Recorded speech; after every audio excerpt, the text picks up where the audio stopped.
finally texted me. I said, I'm pregnant. His first response was, well, what are you gonna do about it? And I was like, okay, so I'm alone. Being a teenager and being pregnant is kind of seen as like, well, there goes your future. I thought the pregnancy test was wrong. Kind of hoped that it was a burrito. It sounds silly, but I was scared. I thought an abortion was my only option.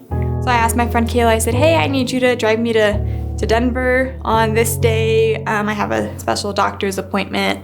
She's like, yeah, sure, whatever. What's wrong with you? So I told her. I didn't want to tell anyone because I didn't want anyone to be like, what? So I told her and she's like, no. She said, Ruth,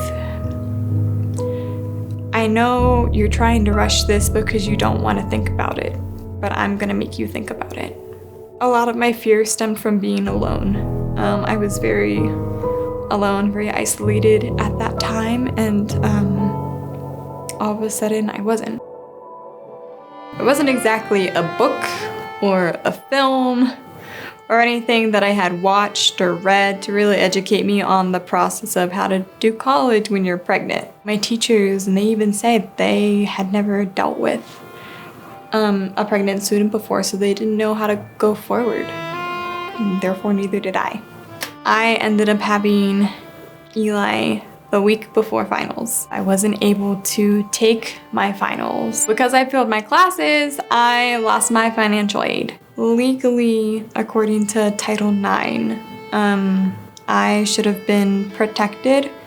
When I found out that I had lost my financial aid, I had reached out to this lady who my friend Kayla had given me her number, and I hoped that I never needed to use it.